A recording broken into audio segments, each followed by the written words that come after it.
This is a Mining Interactive video production. Welcome.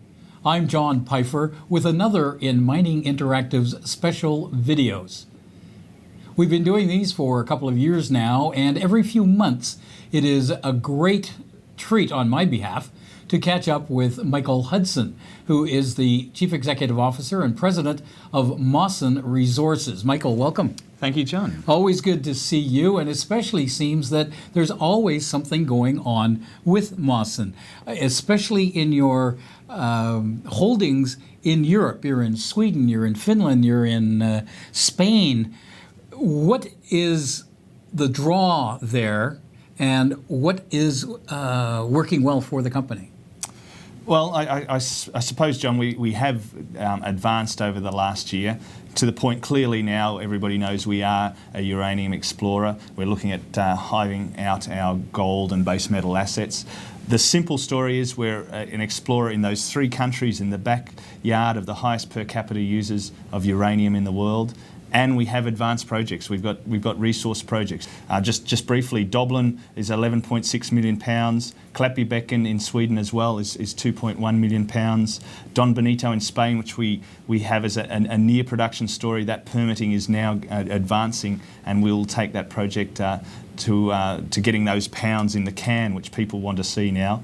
And then we've also just announced Nuottajärvi in Finland, which is 2.9 million pounds. So we've got that resource base. We're not out there exploring, looking for uranium. We found it. We're making it bigger. We're defining it. We're answering those metallurgical questions, those more advanced questions.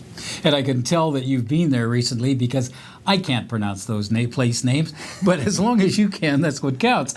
Obviously, as you noted, these areas are nations that have realized that uranium for energy centers work.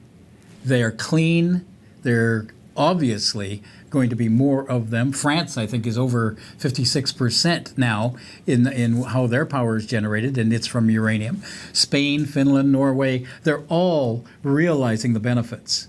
Sure. Actually, France is up towards 80%. My gosh. Yeah, it's Sweden's 50%, Finland's 25%, as is Spain. Sweden does very well, for example. It's a signatory to Kyoto. It's got 50% nuclear and essentially 50% hydro. So they're touted as a country that's succeeding very well, and it is simply because of that mix. Now, I know, Michael Hudson, that you've been to Europe, you've been to these sites. And in Finland and in Sweden, drill testing has been completed or is at least underway. What kind of results are you getting? Sure, we've been very busy in Sweden, especially where we had our basis, where we started. We've got a number of projects there that we've been drilling. 53 holes have just been put into the Torsjö project. That's not a resource project, I didn't mention that at the start.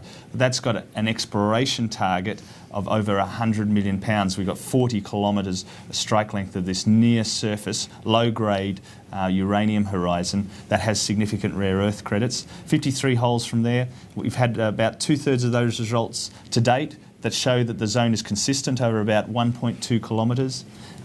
We've been drilling at Clappy-Becken, where we'll have some results come out very soon from that project, and we're just about to remobilise 2 rigs to Clappy-Becken that will drill around 4,000 metres over the next 3 to 4 months. So lots of news flow coming from Sweden. And my understanding is there are varying stages. You have the initial purchase or arrangement for the land. You have exploration begin. You get drill testing going.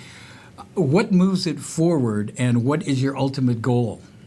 That's a great question. The goal is to find a project that's mineable, and in this game you shouldn't spend one more cent on a project. And we've talked about this before. If you don't think it's got an ability to ever be a mine, don't waste one more cent.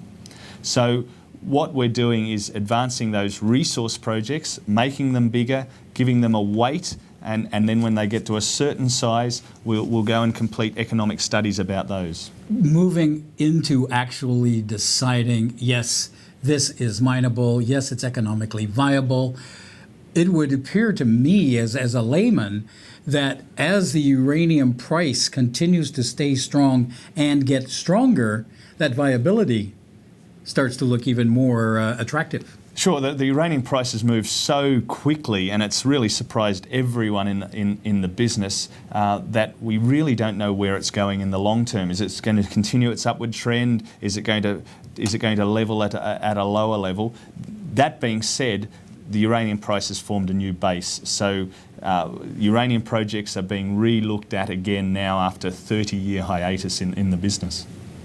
And it all obviously augurs well. Mawson is taking great pains to ensure that, as you say, the testing looks viable, can lead to something to pursue further, or you'll move and go to a different project. And that's what we've done. We've moved through a number of projects, but now really what we've got in Mawson is we've joint ventured out the projects that were non-core, and we're left with those advanced resource projects. And Spain, Don Benito, now that the permitting is advancing, is the first project we'll take through initially to scoping, pre-feasibility, then feasibility, and if all is viable, we'll be producing uranium. And it is a unique project in the uranium space. I need to stress that. There's not many projects around that have infrastructure, resources drilled out, and that permitting risk that was there initially for us is being layered off piece by piece, where we're fairly confident that we'll have that permit in place fairly shortly. And that confidence seems to be reflected by the investors.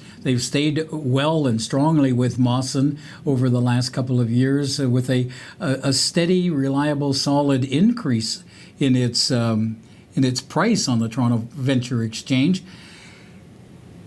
Why are people seeing that Mawson has a strength to go further? That's why should people keep their dollars in Mawson, or why should they invest in Mawson? I suppose, very briefly, have a look at the enterprise value of Mawson. Look at the number of shares that are fully outstanding, multiply it by the market cap, remove the cash, then divide the number of pounds into that, and you'll see that Mawson is at the very, very low end of the graph. If you like, in terms of it being very cheap on a per pound basis, and the pounds that we've got are real pounds there. Yes. So I think that's one very compelling reason. The people that we have in place are two. I mean, we've got a technical basis. We're a technically driven company with, of course, the knowledge that we should be doing IR, but the basis of everything we do is sounded in a very strong technical basis. I haven't got time to go through the people that we've got, but we've got PhD mining engineers involved. We've got people who've had 35 years in Spain. We've got consultants we use who've had 40 years in the nuclear fuel business. So that's very important. And we've got the paper, the money in the bank to do the exploration, which is also key. Well, that's such a key, isn't it? The financing must be in place. Indeed it is. With $16 million, we're well set to go forward, drilling and advancing projects as well as acquiring. We'll continue to acquire.